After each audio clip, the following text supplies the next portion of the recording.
तो दोस्तों ये जो आप देख रहे हैं एक पुराना माइक्रोवेव का ट्रांसफार्मर है और इसकी सेकेंडरी वाइंडिंग मैंने काट दी है यहाँ पर।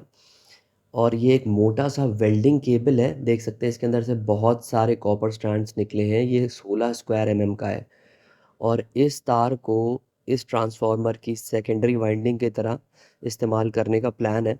तो यहाँ पे आप देख सकते हैं जो स्लॉट्स हमारे निकल के आए हैं पुरानी वाइंडिंग को काटने के बाद, उसमें मैंने ये वाला वेल्डिंग केबल लगा दिया है और करीब 2 टर्न्स दे रहा हूँ मैं यहाँ पे। वोल्टेज क्योंकि कम चाहिए और करंट आउटपुट में बहुत ज़्यादा चाहिए, और यहाँ पे मैं एक स्पॉट वेल्डिंग मशीन बना रहा हूँ। तो मल्टीमीटर का इस्तेमाल करके और 220 वोल्ट की लाइन से ट्रांसफार्मर को एक्टिव करके वोल्टेज टेस्ट कर लेते हैं। देख सकते हैं 1.5 वोल्ट एसी आ रहा है। वोल्टेज हमारा काफ़ी कम है और हमें कम ही चाहिए क्योंकि स्पॉट वेल्डिंग में कम वोल्टेज और ज़्यादा करंट इस्तेमाल होता है। देख सकते हैं सिर्फ 1.5 वोल्ट के ऊपर हमारा ये 24 वोल्ट 250 वाट का बल्ब जल रहा है। ये 250 वाट का बल्ब है, फिर से बता रहा हूँ। अब यहाँ पे एक तार लेकर के शॉर्ट सर्किट करके देखते हैं। आप देख सकते हैं सिर्फ 1.5 वोल्ट पे कितना सारा एम्पियर हमारा निकल रहा है और तार जल के एकदम धुआं धुआं हो जा रहा है। तो अब जो टर्मिनल्स जो है तार जलने की वजह से गंदे हो गए थे उनको क्लीन कर लेते हैं और उसके बाद आ जाते हैं इस वॉशर पे। तो प्लान यहाँ पे ये है कि इन दोनों क्लिप्स का इस्तेमाल करके वॉशर को जो है तारों के बीच में जोड़ेंगे, ताकि यही जो तार के साथ शॉर्ट सर्किट टेस्ट कर रहे थे वो इस वॉशर के साथ कर पाएँ।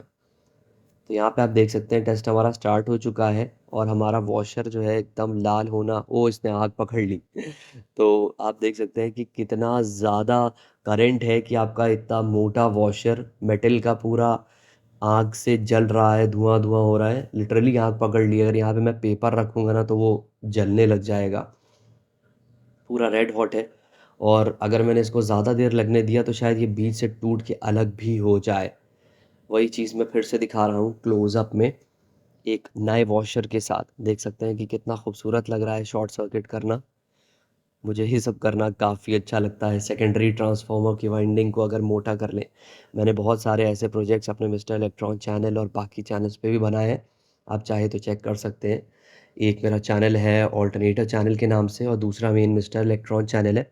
और ये चैनल जिस पे आप ये वाली वीडियो देख रहे हैं, ये जो है अभी मैंने नया स्टार्ट किया है, एक हिंदी चैनल, क्योंकि बहुत टाइम से इसकी आप लोग रिक्वेस्ट कर रहे थे। तो अब ये एक स्विच है 2 एम्पीयर 250 वोल्ट का।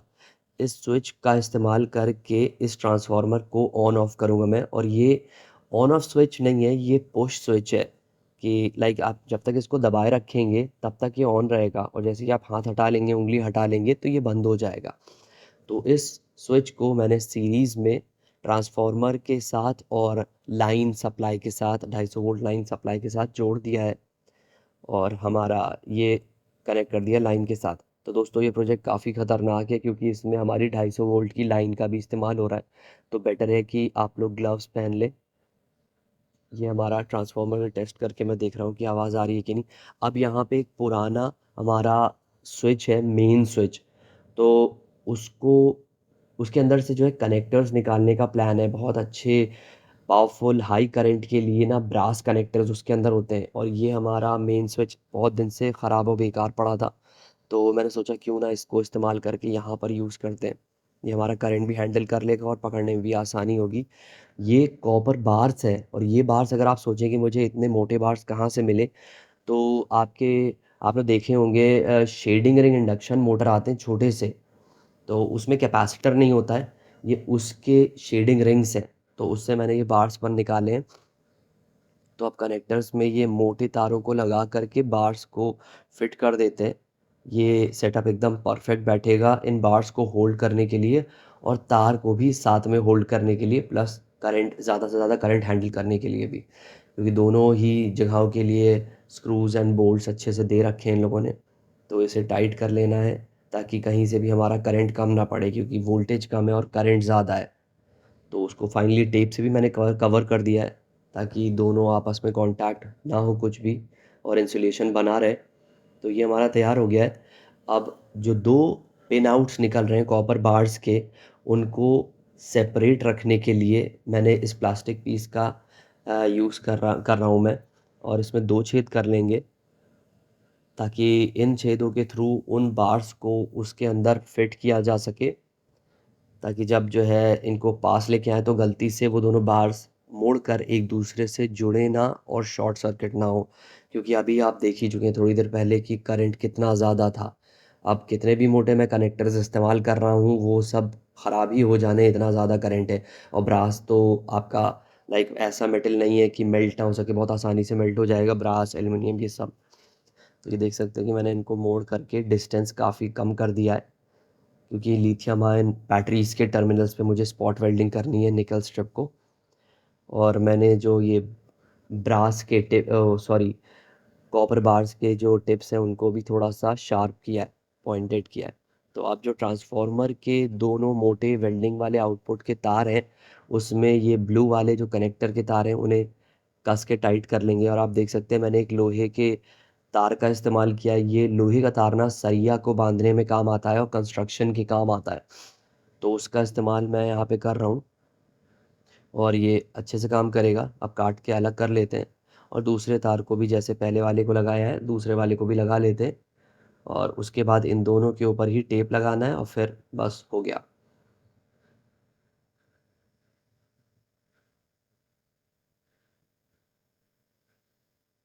सारा काम बहुत ही अच्छे से होना चाहिए और घुमाकर कस के फाइनली प्लास और प्लायर से टाइट भी करना है, क्योंकि अगर ढीला रह गया तो फिर इसी पॉइंट पर स्पार्किंग हो जाएगी, वहाँ पर जहाँ पे हम लोगों को चाहिए वहाँ पर स्पार्किंग नहीं होगी।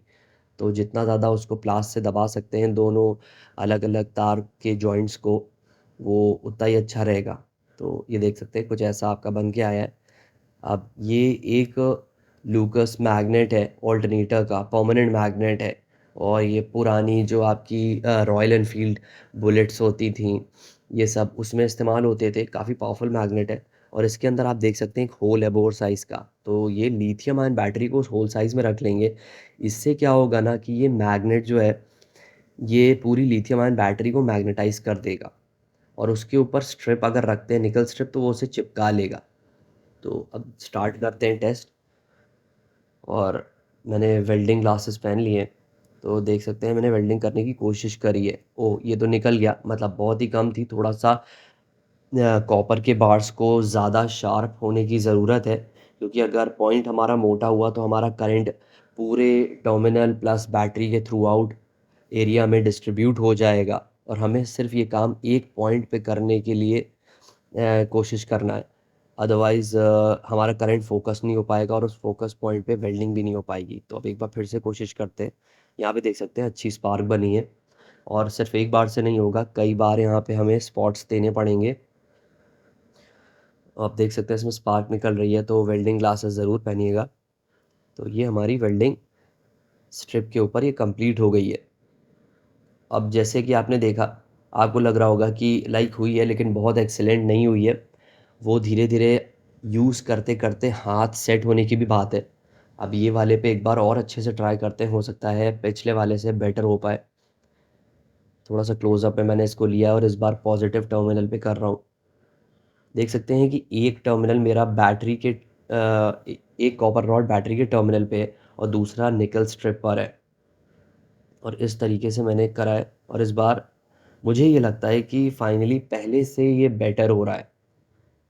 हालाँकि वो जब इसका इस्तेमाल करेंगे, खींच के देखेंगे निकल स्ट्रिप को, तो पता ही चल जाएगा कि कितनी मज़बूत हमारी वेल्डिंग हुई है निकल स्ट्रिप की। ये वाली मुझे पहले वाले से ज़्यादा बेटर लग रही है। इसमें काफ़ी ज़्यादा पॉइंट्स भी वेल्ड हुए हैं, ये निकलेगी नहीं। देख सकते हैं काफ़ी मज़बूत लग रहा है और सबसे अच्छी बात ये है कि जो पॉज़िटिव साइड होती है ना, वो नेगेटिव साइड से छोटी दिखने में होती है। तो उसके ऊपर भी हमारा ये वाली मशीन जो है कर पा रही है। और इस मशीन को बनाने के लिए मैंने सारे ही पुरानी चीज़ों का इस्तेमाल किया, कोई भी नई चीज़ मैंने इस्तेमाल ही नहीं करी है। अब नेगेटिव साइड पर भी वेल्डिंग ट्राई कर लेते हैं। इसको मैंने और क्लोज़-अप पे लेने की कोशिश की है, ताकि आप बहुत ही अच्छे से देख पाएँ कि किस तरीके से हो रही है और कितने ज़्यादा वेल्ड्स देने। जितने ज़्यादा वेल्ड्स देंगे उतना ज़्यादा स्ट्रॉन्ग रहेगा, ऑब्वियस सी बात है। मतलब जितने ज़्यादा टाँके होंगे उतना ही ज़्यादा आपकी मज़बूती आएगी। देख सकते हैं आपका ये नेगेटिव वाला और भी अच्छा हुआ है। तो जैसा कि मैंने कहा जैसे-जैसे आप करते रहेंगे बैक टू बैक उतना ही ज़्यादा आपका हाथ परफेक्ट होता जाएगा। ये वाला नेगेटिव वाला सबसे अच्छा हुआ है अभी तक के और काफ़ी ज़्यादा स्ट्रॉन्ग भी है, ये आसानी से नहीं निकलेगा और आपका काम जो बैटरी के टर्मिनल्स का होता है वो पूरा करेगा। यहाँ पर आप देख सकते हैं इसको मैं मोड़-मोड़ कर देख रहा हूँ, उसके ऊपर मैंने बैटरी वेट को भी लगा दिया है, पॉज़िटिव वाले को भी मैंने खोल दिया है। कहीं से भी ये निकलता हुआ नहीं नज़र आ रहा है। और दोस्तों एक बात आपको और बता दूँ, मेरे अगर आप लोगों में से कोई दूसरी कंट्री का व्यूअर है या मेन इंग्लिश का व्यूअर है, तो ये वीडियोज़ इस तरीके की आपको मिस्टर इलेक्ट्रॉन इंग्लिश चैनल पे भी मिल जाएँगी और जो अल्टरनेटर चैनल है, उसको मैंने डेडिकेट कर दिया है सिर्फ़ कार अल्टरनेटर की वीडियोज़ पे और जनरेटर्स की वीडियोज़ पे। तो आप प्लीज़ उसे ज़रूर सब्सक्राइब करें और देखें और इसको भी सब्सक्राइब करें। चलिए मिलते हैं अगली वीडियो में। Thank you. Bye bye.